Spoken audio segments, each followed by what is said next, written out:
exciting episode of Top Talks on OPC Television, Sanders Communication. On this program, we'll be looking at interesting topical issues that are getting conversations and reactions from everybody.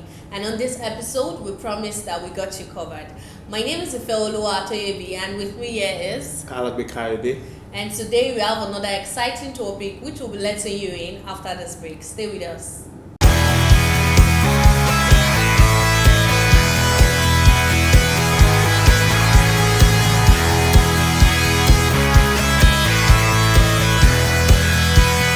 Welcome back, guys, and of course we're still on Top Talk and we'll be looking at an interesting topic today. But before then, let's look at the papers for today. Okay, so for the Vanguard today, I'll just be taking two very, very important gists here. We have the NSAS protest sponsored by politicians. This statement was made by Tanko Yakasi. So when I was checking this story out, he made some very, very nice points there. He said the service chiefs, they should retire for young officers to come in. So he was laying reference to President Muhammad Buhari, that the service chiefs that are running everything in Nigeria, they are already old. That they need fresh young minds and to just come and take up the position. People are really tired of the usual stuff. So it was like he also made mention of the movement that will turn things around for Nigeria in coming years. He made mention about the NSAS protest, and to him he was like, this protest was not done properly.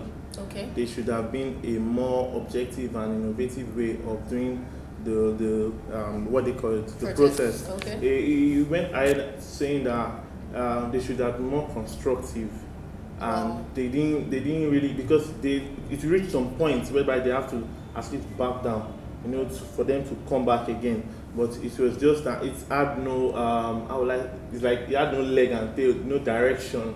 It was just that that was his own opinion. That was his own opinion. That was his own opinion. So, and he also made it very, very, very very, very important. He said the Igbos deserve to be next president. Coming from a northern leader, a very prominent northern leader. So I see that you can see that there is a form of unism now that is happening in Nigeria. Does that mean unism? Yeah. Because his accent, he said because of the Northerners have had their own share of the political, and also people from the southwest, so the southeast too should be. But the whole issue of what they call these people, Biafra and everything, that's what is just stopping. But he said now should be the time for all these things to come into place. So I also have 2023, the northern leaders back Igbo presidency. This one is not even Tanko Yakasi again. It's the old northern leader. So what were they saying? They said it is very, very, very important that every part of Nigeria should be treated equally. Since everybody already have their own chance. So it should be it's very appropriate. So we're in a situation of chances at the moment. Okay, let's move to this day. On the front page of this days, we have 1,247 petitions filed on alleged police brutality in 30 states, and the FCT inclusive. We also have FG Labour talks on petrol price increase and in stalemate.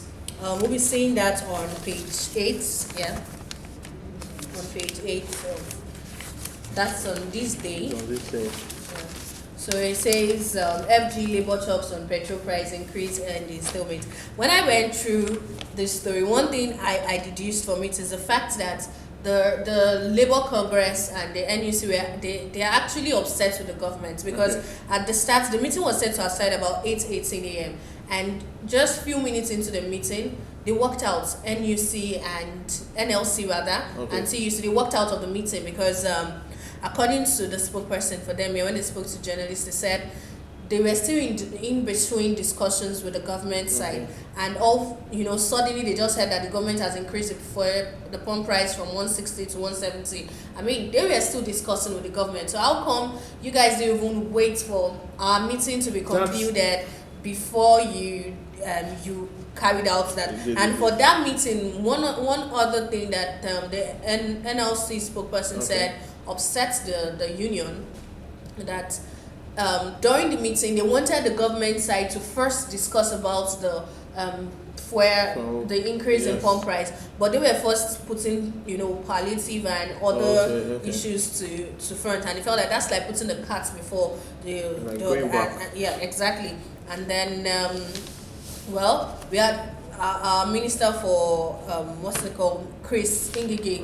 He, when he spoke with the journalists, he said the government side was trying to put what was best for us before what they feel is best for us before putting other things at stake, and they'll be waiting for wherever the union is ready to meet them again. And also, still on the page 8, we have Army insists that no live bullets was fired at the Lekki toll gate protesters.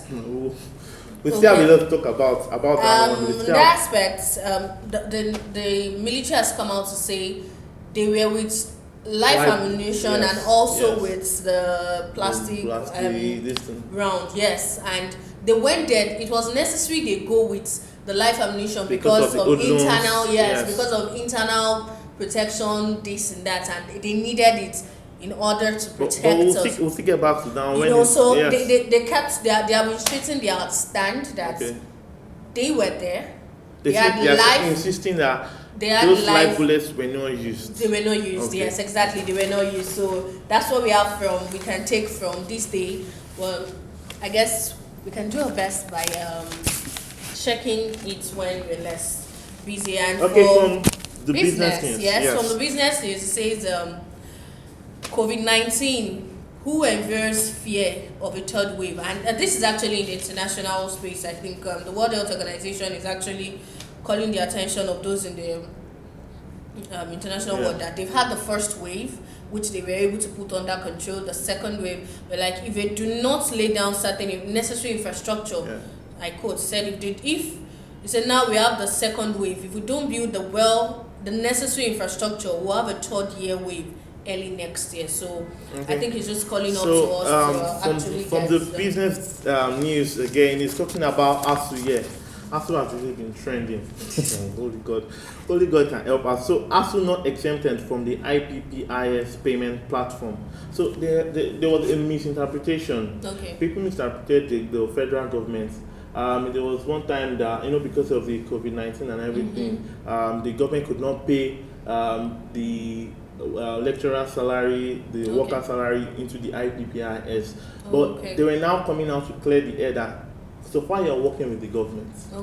You are to get your money, your salary from the IPPIS account. So that's like the misconception between the federal government and us. So this is not about every single payment that will be made by the federal government to civil service workers will come from the IPPIS account. And they have also gave the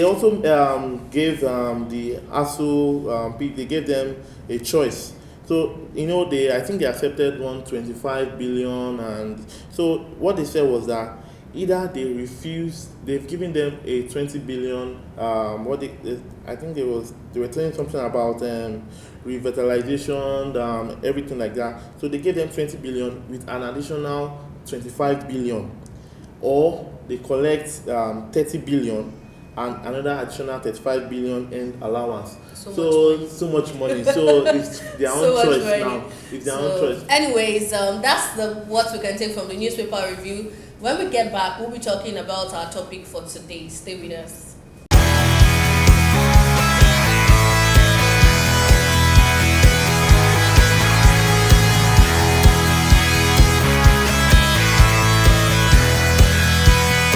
Welcome back, and you're still on Top Talks on OPC Television, Saunders Communication. And this episode, Kayode, we are going to be looking at the CNN investigative report that was released on Wednesday concerning the incident at the Lekki toll gate on October 10, 2020. What can you say about the video? The video really brought out a lot. Like, the government, for them on their own part, they have been saying things contrary to what we we saw in saw the on videos. that video, it really sparked reactions from everywhere. There's all the social media, seeing, it was so detailed, the investigation. They were able to depict the time that the army, they said the army came out from Bonicam, Yes. when the shooting started and everything. So it was really, really detailed. But the federal government are saying otherwise now. Yes. But let's just see how the story unfolds. According to our Minister for Information, Lai Mohammed, Yes. he, in his speech when he talked to the press, he said it was irresponsible of the cable network news to bring out such a report, and they will be sanctioned. According to him, he lacked facts. It was not factual, and then if he said even DJ Switch does not love Nigeria, because if she loves Nigeria, she's not going to put out some of those things. And he also urged that anybody who is missing, any family members who has lost somebody during that period who went for the protest, or a family member is missing, come out to the judicial panel and come and say, okay, you know what, this member of my family is missing, we lost this person, the person was shot, and all of that. Okay, now, how many information that the federal government has gotten to the public? Virtually none. You understand what I'm saying? They tend to, hold on to information. We cannot say that for fact. It's true we cannot say that for a fact, but I would like, okay, prior to the CNN investigation, Okay. there was a family Yeah. that lost. That was the investigation came out. There was with. a family. There was a family. I think Sunday Victor or something like that. Okay. He said somebody called him around of that his brother had died. Mm-hmm. You get, prior to the what the army were saying, no bullets, no live bullets was used. They saw live bullets on the ground that were used. They said the bullets were to protect the soldiers from hoodlums. That was not the case in the video, you understand? So there are contrary things that they are saying that are not. The military has actually come out to say, okay, yes, they were with live bullets and also with plastic bullets. But before they said they were not with the live bullets. But according to even what we read from the papers this morning, it says they were with both live bullets and rubber bullets that were actually present there, and they had to go with the live bullets. Mm-hmm. It is necessary for internal protection. Okay. So that was why they had to go with a live bullet. But when they got to the toll gate, they didn't use the live bullets on anybody because it wasn't necessary, according to them. So the Nigerian government is saying the videos released by CNN is because they want to, renew their face, or what do we call it? It's not about renewing. A TV station that is almost as old as Nigeria, is not even older than Nigeria. You get the prominence and their factual informations as what got them to this stage. It's not as if who does not watch it, everybody watches it. In fact, people in Nigeria do, because they know that they bring factual information. So for them saying the investigation was not valid, these people even came out to say that they still stand on their investigation that yes, this thing actually happened. They even brought, I think, this ballistic, what they call it, these people that are very, very, the experts in guns and bullets and everything. Okay. And they actually said that these bullets were from Serbia. And Nigeria has been partnering with Serbia for the past 11 years, from 2005 to 2016. You see how long. So, and these were the casings, the bullet casings that were found at the toll gates. So, contradicting things. Contradictions. But one thing that the video, when I went on Twitter earlier on Wednesday when the video was released, people were actually asking that, okay, you say these things happened. Mm-hmm. How many people died? Because the truth remains, in order for us to accept what has been said in the video, it has to prove to the citizens. Some people are like, okay, how many people? How many people died? Where are their bodies? Where are their families? There's a panel ongoing in Lagos, judicial panel ongoing in Lagos, and the federal government through our Minister for Information, has said if you have anybody who was injured or shot at, or you lost somebody during the protest, they should go to the judicial panel. So I think if we can do that, it's going to give credibility to the story, and we'll be able to say of a truth, this actually happened. Okay, let's look at this, the Lagos panel. Lagos panel is headed by, it's still under the Lagos government. Of course. You understand what I'm saying? It's like saying a principal should investigate a proprietress, and I don't know if you understand what, like, there's supposed to be somebody higher than these people that should investigate them. Like an international body. Yes, you understand. This is not supposed to be Lagos State. You know, the federal government are there, you know, they are saying the federal government were not in Lagos State when these things happen. In fact, when they asked for what they call it, for their own side of the story prior to the investigation from CNN, they did not make any comment. They said until the Lagos panel. These things are here for you to see. It's here for you to see build. Because they always want to hear from the panel. The panel is in Lagos, and the incident occurred in Lagos. So definitely, maybe that's why the federal government is waiting to hear from Lagos. The federal government, the Lagos State government are waiting to hear from the judicial panel.